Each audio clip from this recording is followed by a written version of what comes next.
जय श्री ओम नमः सिद्धेभ्य नमो अरिहंताणं नमो सिद्धाणं नमो आयर्याणं नमो वज्झायाणं नमो लोये सव्वसाहुणं करम भरम जगति मिर हरन खग उरग लखन पग शिव मग दरसी निरखत नयन भविक जल बरखत हरकत अमित भविक जन सरसी मदन कदन जित परम धर्म हित सुमिरत भगति भगति सब डरसी सजल जलद तन मुकुट सपत फन कमठ दलन जिन नमत बनरसी कमठ दलन जिन नमत बनरसी।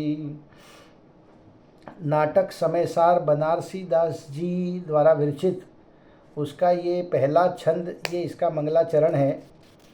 और हम लोगों ने कल से इसकी शुरुआत की थी। मंगलाचरण के बाद में दो छंद मंगलाचरण के थे, तीन छंद जो थे वो पार्श्वनाथ भगवान की स्तुति के थे। चौथा छंद जो था वो सिद्ध भगवान की स्तुति का था। पांचवा छंद साधु स्तुति और फिर छठे छंद में सम्यक दृष्टि की स्तुति की थी। और उसी सम्यक दृष्टि की स्तुति में एक और छंद है सातवां, 7, 8, हाँ 8 छंद, 6, 7, 8 तीन छंद जो है वो सम्यक दृष्टि की महिमा, सम्यक दृष्टि की स्तुति के हैं। तो आज अपने को 7वां छंद पढ़ना है, पेज नंबर 7 पे। स्वार्थ के साचे परमार्थ के साचे चित्त साचे साचे बैन कहे साचे जैन मति है। काहू के विरोधी नाही पर जाए बुद्धि नाही आत्म गवेशी न गृहस्थ नाही जति है। सिद्धि रिद्धि वृद्धि दिसे घट में प्रगट सदा अंतर की लक्ष सो अजाची लक्षपति है। दास भगवंत के उदास रहे जगत सो सुखिया सदैव ऐसे जीव सम कीति है। सुखिया सदैव ऐसे जीव सम कीति है। देखिए, पढ़ने से समकीति जीवों का वर्णन किया है इस छंद में। तो क्या है उसको अर्थ देखते हैं हम। जिन्हें निज आत्मा का सच्चा ज्ञान है और मोक्ष पदार्थ से सच्चा प्रेम है, जो हृदय के सच्चे हैं और सत्य वचन बोलते हैं तथा सच्चे जैनी हैं। अब सच्चे जैनी का यहाँ पे 2 नंबर का ये क्या बोलते हैं फुटनोट दिया है। जिनराज के वचनों पर जिनका अटल विश्वास है वही सच्चे जैनी है, जिनको जिनराज के वचनों पर अटल विश्वास है।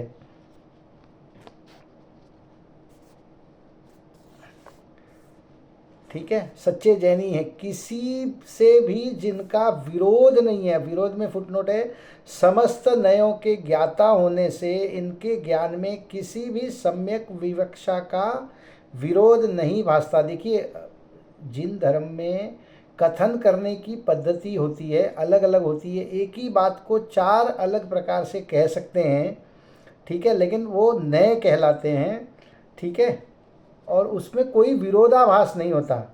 एक बात से दूसरी बात कटती नहीं है, उनसे कोई विरोधाभास नहीं होता। तो वैसे कैसे होते हैं सम्यक दृष्टि कि किसी से भी जिनका विरोध नहीं है, शरीर में जिनको अहम बुद्धि नहीं है, जो आत्म स्वरूप के खोजक हैं, न अणुव्रती है न महाव्रती है। देखिए, अणुव्रत भी नहीं लिए, महाव्रत भी नहीं लिए, सम्यक दृष्टि श्रावक की बात है।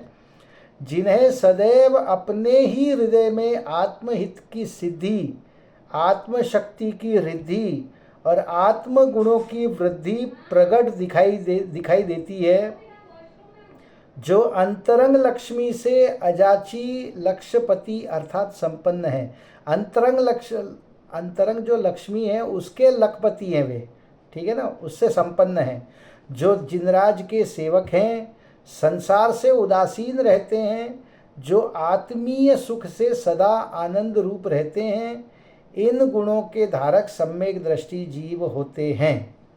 चौथे नंबर का फुटनोट किसके लिए दिया था? हाँ, ना अणुव्रती है ना महाव्रती है के लिए चौथा फुटनोट दिया है। यहाँ असंयत सम्यक दृष्टि को ध्यान में रख के कहा है कि जिन्हें चरित मोहवश लेश न संयम पै सुरनाथ जजे हैं। चरित मोह के कारण लेश मात्र भी संयम नहीं है, फिर भी सुरनाथ उनको यजते हैं, ठीक है ना, चाहते हैं या उनकी सेवा करते हैं।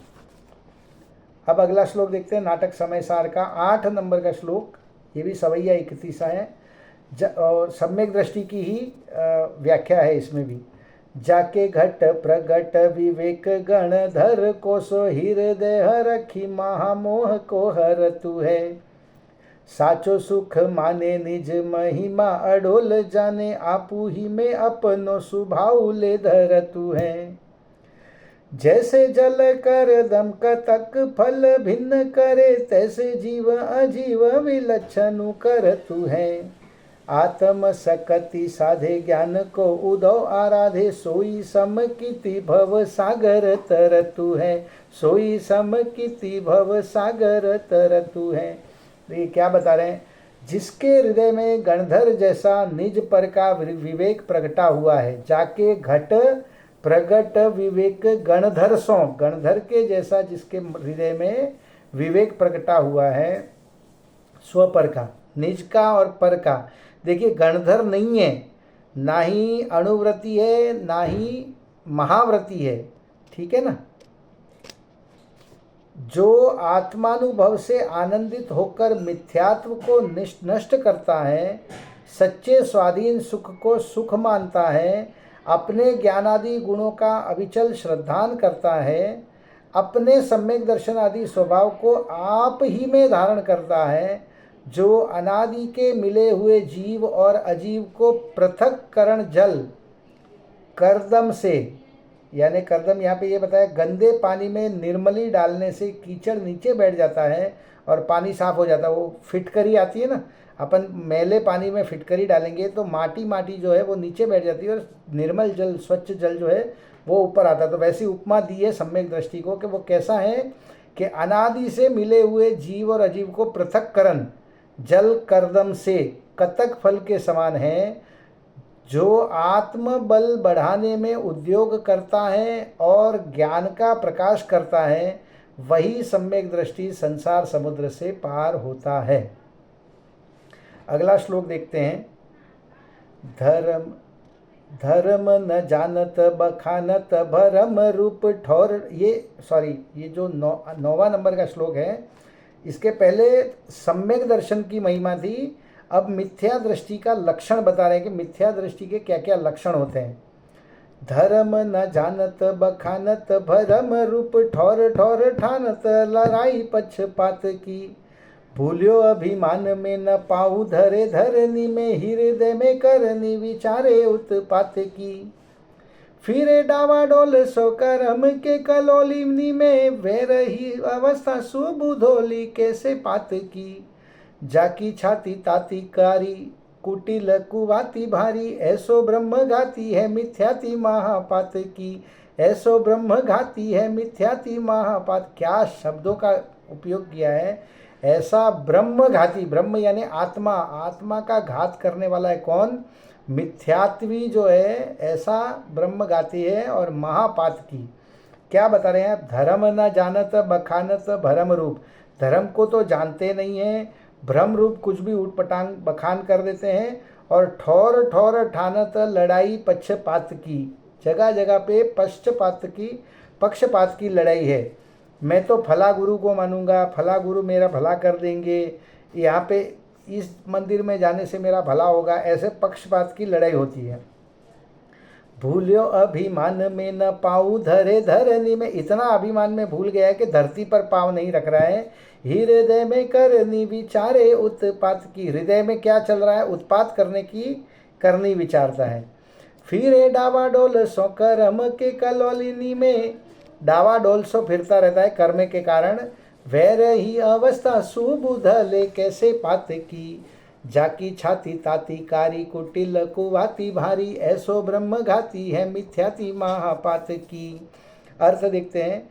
जो वस्तु स्वभाव से अनभिज्ञ है, जिसका कथन मिथ्यात्वमय है और एकांत का पक्ष लेकर जगह जगह लड़ाई करता है, अपने मिथ्या ज्ञान के अहंकार में भूलकर धरती पर पांव नहीं टिकाता और चित्त में उपद्रव ही सोचता है, कर्म के झकोरों से संसार में डावाडोल हुआ फिरता है और यानी अर्थात विश्राम नहीं पाता, सो ऐसी दशा हो रही है जैसे बगरूड़े में पत्ता उड़ता फिरता है, जो हृदय में क्रोध से तप्त रहता है, लोभ से मलिन रहता है, माया से कुटिल रहता है और मान से बड़े कुबोल बोलता है। चारों कषायों का यहाँ पे वर्णन कर लिया है।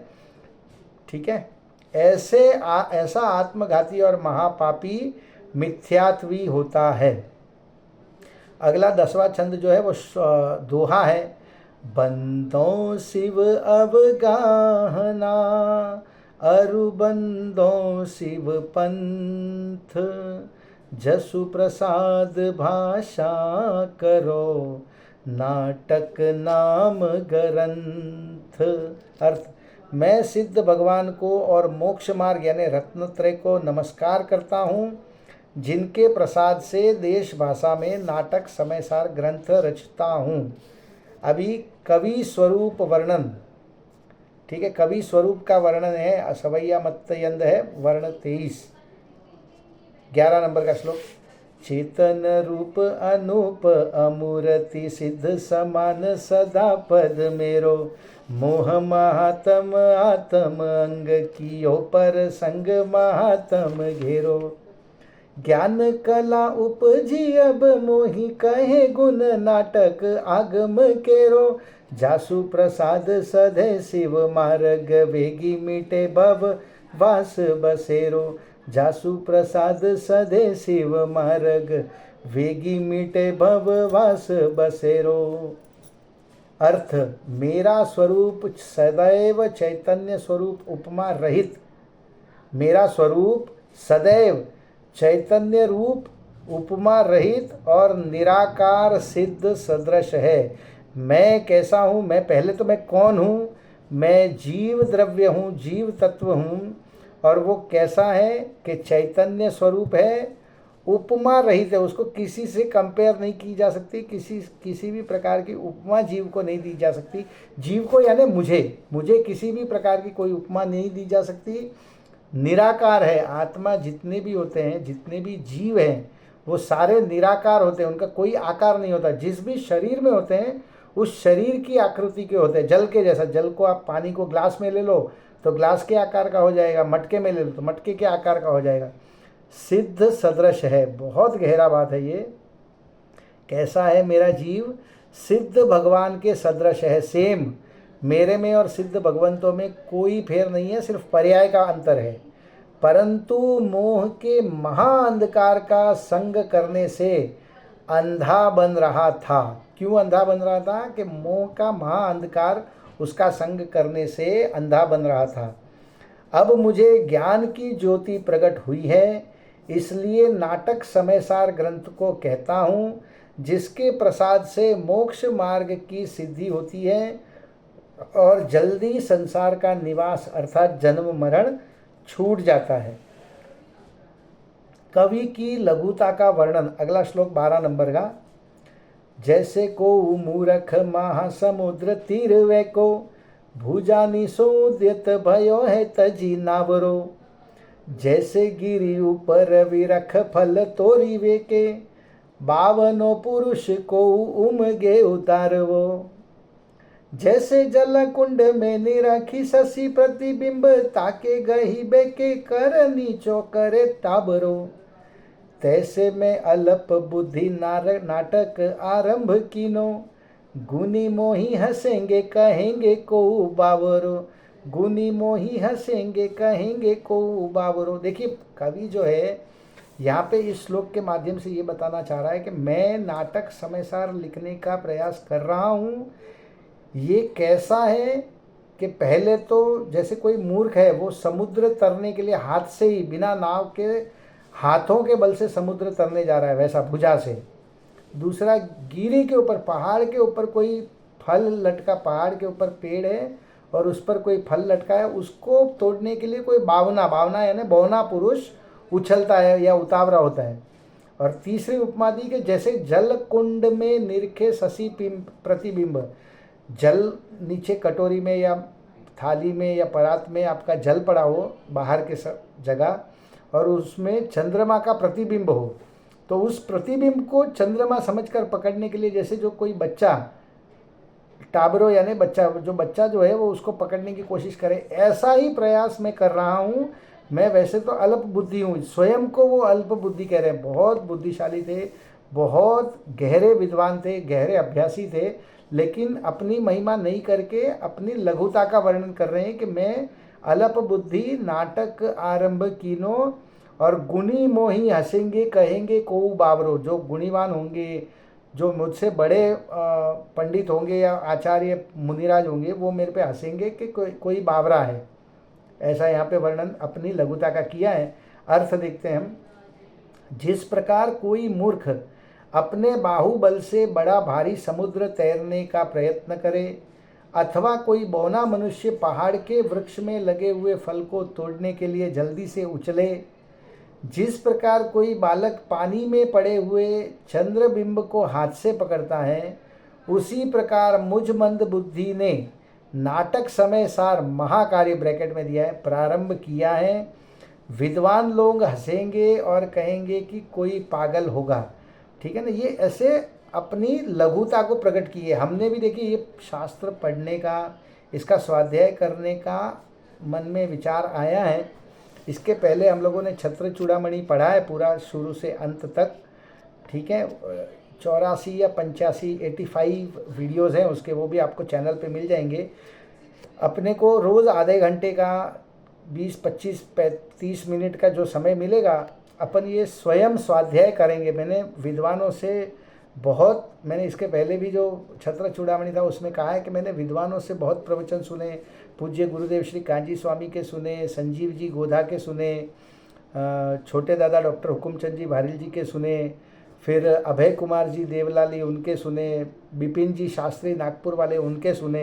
ये सब मेरे विद्या गुरु हैं। जैन धर्म का मर्म इन्हीं लोगों से मुझे समझ में आया है, और मुझे जितना समझ में आया है मैं उनके हिसाब से ये शास्त्र को पढ़ने का प्रयास करके उसको अपने स्वाध्याय के लिए, निज स्वार्थ के लिए ये पढ़ रहा हूँ। ये रिकॉर्ड इसलिए कर रहा हूँ कि कोई कभी देखेगा तो उसको भी उसका थोड़ा सा लाभ मिल सकेगा। तो वैसे ही कवि ने भी अपने लघुता का वर्णन किया है। एक और छंद है 13 नंबर का, उसको भी देखते हैं हम। जैसे काहू रतन सो बिंदियो है रतन को, तामे सूतरे सम की डोरी पोई गई है, तैसे बुद्ध टीका करी नाटक सुगम कीनो, तापर अलप बुद्धि सुधि परी नहीं है। जैसे काहू देश के पुरुष जैसी भाषा कहे, तैसी तिनहु को बालकनी सीख लई है, तैसे ज्यों ग्रंथ को अर्थ कहो गुरु त्यों ही, हमारी मति कहिवे को सावधान भई है, हमारी मति कहिवे को सावधान भई है। क्या बता रहे हैं यहाँ पे? जिस प्रकार हीरा का कनी से किसी रत्न में, हीरा की कनी से किसी रत्न में छेद कर रखा हो तो उसमें रेशम का धागा डाला जा सकता है। हीरा या मोती है, उसको हम बीच में से छेद कर देंगे आर पार, तो उसमें रेशम का धागा डाल के उसकी माला बना सकते हैं। उसी प्रकार विद्वान स्वामी अमृतचंद्र आचार्य ने टीका करके समय सार को सरल कर दिया था। फिर से इसके रेफरेंस के लिए बता दूं कि समय सार गाथा, समय प्राभृत प्राकृत भाषा में पूज्य आचार्य कुंद कुंद देव द्वारा लिखा गया था। 415 गाथाएं हैं उसमें। 2000 साल पहले की बात है ये। उन्होंने 2000 साल पहले समय सार नाम का ग्रंथ, महाग्रंथ, ठीक है ना, परमागम लिखा है। उसके ऊपर 1000 साल बाद, कुंद आचार्य देव के 1000 साल बाद और आज से लगभग 1000 साल पहले एक आचार्य हुए अमृतचंद्र आचार्य, उन्होंने उसकी आत्मख्याति टीका लिखी। वो टीका गद्य में भी है, पद्य में भी है। तो उसके जो पद्य थे, जो काव्य थे उसके, वही बनारसी दास जी ने पढ़े। उससे उनको समय सार जो है सुगम हो गया। समय सार की विषय वस्तु उनके समझ में आ गई। फिर उसी को उन्होंने छंदानुवाद किया है, उन्हीं के छंदों को। ऐसा नहीं है कि सभी छंदों का किया है, कुछ छंद उनसे छूटे भी हैं और कुछ छंद इन्होंने अपनी मर्जी से भी इसमें लिखे हैं। तो ये एग्जैक्ट उसकी टीका नहीं है आत्मख्याति की, मगर उसका भावानुवाद है देश भाषा में। वो जहाँ रहते थे वज्र में, तो ये वज्र भाषा में उन्होंने पद्यानुवाद किया हुआ है। वही बता रहे कि जिस प्रकार हीरा की कनी से किसी रत्न में छेद कर रखा हो तो उसमें रेशम का धागा डाल देते हैं, उसी प्रकार विद्वान स्वामी अमृत चंद्र आचार्य ने टीका करके समय सार को सरल कर दिया है। इससे मुझ अल्प बुद्धि की समझ में आ गया। अथवा जिस प्रकार किसी देश के निवासी जैसी भाषा बोलते हैं वैसी उनके बालक सीख लेते हैं, ठीक है ना, मातृभाषा तो हर कोई सीख सकता है। उसी प्रकार मुझको गुरु परंपरा से जैसा अर्थ ज्ञान हुआ है वैसा ही कहने की मेरी बुद्धि तत्पर हुई है। अब कवि कहते हैं कि भगवान की भक्ति से हमें बुद्धि बल प्राप्त हुआ है। भगवान की भक्ति करने से हमें जो ये बुद्धि बल है वो प्राप्त हुआ है। कबहु सुमति वे कुमति को विनाश करे, कबहु विमल ज्योति अंतर जगति है, कबहु दया वे चित्त करत दयाल रूप, कबहु सुलाल सा वै लोचन लगती है, कबहु आरती वै के प्रभु सन्मुख आवे, कबहु सुभारती वै बाहरी भगति है, धरे दशा जैसी तब करे रीति तैसी ऐसी, हृदय हमारे भगवंत की भगति है, हृदय हमारे भगवंत की भगति है। अर्थ, हमारे हृदय में भगवान की ऐसी भक्ति है जो कभी तो सुबुद्धि रूप होकर कुबुद्धि को हटाती है, कभी निर्मल ज्योति होकर हृदय में प्रकाश डालती है, कभी दयालु होकर चित्त को दयालु बनाती है, कभी अनुभव की पिपासा रूप होकर नेत्रों को स्थिर करती है, कभी आरती रूप होकर प्रभु के सन्मुख आती है, कभी सुंदर वचनों में स्तोत्र बोलती है। अब जब जैसी अवस्था होती है तब तैसी क्रिया होती है। अगला श्लोक देखते हैं हम लोग। अब नाटक समय सार की महिमा का वर्णन, इस ग्रंथ की ही महिमा का वर्णन इस छंद में किया गया है। मुख चली वे को सौन कर्म को करे बौन, जाके रस भौन बुद्ध लौन ज्यों घुलत है, गुण को ग्रंथ निर्गुण को सुगम पंथ, जाको जसु कहत सुरेश अकुलत है, याही के जो पक्षी ते उड़त ज्ञान गगन में, याही के विपक्षी जग जाल में रुलत है, हाटक सो विमल विराटक सो विस्तार, नाटक सुनत ही फाटक खुलत है, नाटक सुनत ही फाटक खुलत है। बहुत गजब का श्लोक है ये। यह नाटक मोक्ष को चलने के लिए सीढ़ी रूप है, कर्म रूपी विकार का वमन करता है। इसके रसरूप जल में विद्वान लोग नमक के समान लीन हो जाते हैं, इसके रसरूप जल में विद्वान लोग नमक के समान लीन हो जाते हैं। यह सम्यक दर्शन आदि गुणों का पिंड है, मुक्ति का सरल रास्ता है। इसकी महिमा वर्णन करते हुए इंद्र भी लज्जित होते हैं। जिन्हें इस ग्रंथ की पक्ष रूप पंखे प्राप्त हैं वे ज्ञान रूपी आकाश में विहार करते हैं। कैसी गजब गजब की उपमा दी, और वो भी छंद में दी है। देखिए, ये पैराग्राफ लिखना बहुत इजी है, लेकिन इसको छंद में बांधना ये थोड़ा, इसके लिए विशेष ज्ञान चाहिए, विशेष कविता का विशेष ज्ञान चाहिए उसके लिए। तो क्या बोला कि जिन्हें इस ग्रंथ की पक्ष रूपी पंखे प्राप्त है, पंखे यानी पंख जो होते हैं पक्षी के, वैसे पंख प्राप्त हैं, वे ज्ञान रूपी आकाश में विहार करते हैं। और जिसको इस ग्रंथ की पक्ष रूपी पंख नहीं है वे जगत के जंजाल में फंसता है। यह ग्रंथ शुद्ध सुवर्ण के समान निर्मल है, विष्णु के विराट रूप के सदृश विस्तृत है। इस ग्रंथ के सुनने से हृदय के कपाट खुल जाते हैं। तो इस प्रकार से हम भी इसकी स्वाध्याय करने की प्रेरणा से इसको स्टार्ट किया है। फिर से बता रहा हूँ कि हमारे गुरुदेव श्री पूज्य कांजी स्वामी कहते थे कि पूर्णता के लक्ष्य से की गई शुरुआत ही वास्तविक शुरुआत है। इस ग्रंथ की शुरुआत करी है तो इसको पूर्ण करने के लक्ष्य से करी है, और इस जन्म में यहाँ पे मनुष्य भव में जन्म लिया है तो जन्म मरण के चक्र को पूर्ण करने का ही लक्ष्य चित्त में होना चाहिए। इसी मंगल भावना से आज की बात को विराम देते हैं। अभी जिनवाणी स्तुति। हे जिनवाणी भारती तो हे जपूं दिन रैन, जो तेरी शरणाग्रहे सो पावे सुख चैन। जावाणी के ज्ञान ते सूझे लोकालोक, सो वाणी मस्तक नमो सदा देत हूँ ढोक, सदा देत हूँ ढोक। बोलिए जिनवाणी मात की जय हो।